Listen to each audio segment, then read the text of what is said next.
LAN, man, van, pan, tan, ran, can, Dan, fan. हे तू काय बोलतोयस? सोपे शब्द शिकायला तू मोठा आहेस असं नाही का वाटत तुला? अरे मी हे शब्द शिकत नाहीये, यांचा संबंध कम्प्युटरशी आहे. मी आत्ताच पुस्तकात वाचून आलोय. मला नाही वाटत पॅन, कॅन किंवा व्हॅन यांचा कम्प्युटरशी काही संबंध असेल. तो पहिला शब्द काय होता? लॅन. त्याचा अर्थ काय असतो बरं? मला वाटतंय मी याबद्दल कुठेतरी वाचलंय. तुला नाही माहिती? तू त्या शब्दांची नुसतीच घोकमपट्टी करत होतास तर त्यांचे अर्थही समजून न घेता. चल माझ्या बरोबर.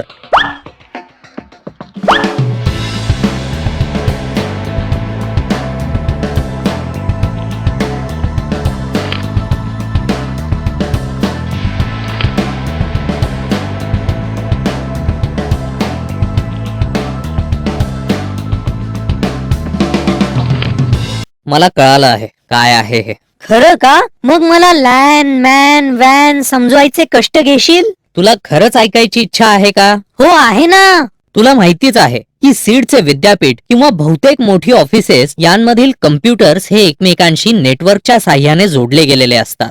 हो, या नेटवर्कच्या साहाय्याने कम्प्युटर्सना एकमेकांशी तसेच नेटवर्कला जोडलेल्या इतर डिव्हाइसेसशी सुद्धा डेटाची देवाणघेवाण करता येते. स्टोरेज डिव्हाइस किंवा प्रिंटर असे डिव्हाइसेस किंवा फाईल सर्व्हर किंवा. ठीक आहे. तर जेव्हा अशा नेटवर्कचा विस्तार हा 1 किलोमीटर पेक्षा कमी असतो, जसे की एखाद्या ऑफिसच्या बिल्डिंग इतका किंवा घरा एवढा, जेव्हा ती लोकल म्हणजे स्थानिक असतात, तेव्हा त्याला लोकल एरिया नेटवर्क किंवा लॅन म्हणतात. मग पॅन, मॅन किंवा ते तिसरं वॅन काय असतं? पॅन फारच सोपं आहे. हो ना, आपण त्यामध्ये खाणं बनवतो. किती वेळा सांगायचं रे?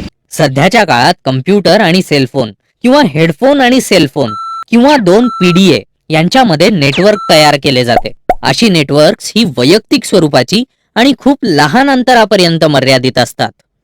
असं होय, म्हणजे ती पर्सनल एरिया नेटवर्क असतील. मॅन हे थोडं जास्त गुंतागुंतीचं असतं. मॅन म्हणजे मेट्रोपॉलिटन एरिया नेटवर्क. ही नेटवर्क्स ही अवाढव्य आकाराची असतात आणि त्यांचा विस्तार 100 मैलांपर्यंत असू शकतो. फारच मोठं आहे हे. मग एकच कंपनी एवढं मोठं नेटवर्क बांधते का? नाही.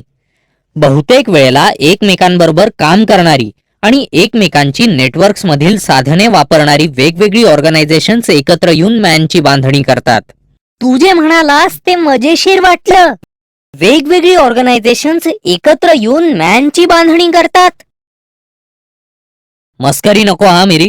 मला माहितीये ते मजेशीर वाटतं, पण ते आठवायला सोपं जातं. हो, ते बरोबर आहे, पण मला वाटतं वॅन हे यापेक्षाही मोठं असेल. हो ना? हो बरोबर. ते वाईड एरिया नेटवर्क आहे.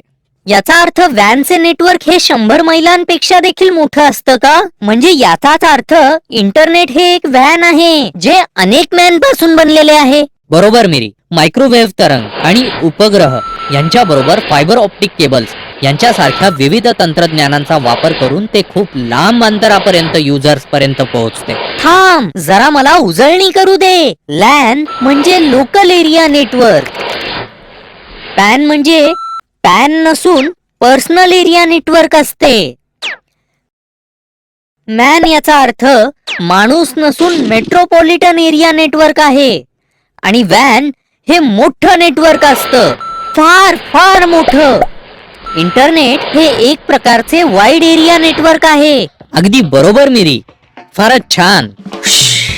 हे कम्प्युटर दिवसेंदिवस विचित्रच होत चालले आहेत. मला आधीच्याच शब्दांचे अर्थ दररोज नव्याने शिकावे लागतात. उद्या मिरी या नावाचा जरी काही वेगळा नवीन अर्थ असला तरी मला आश्चर्य वाटणार नाही. हे अशक्य आहे. तरी पण मला कम्प्युटर्स फारच आवडतात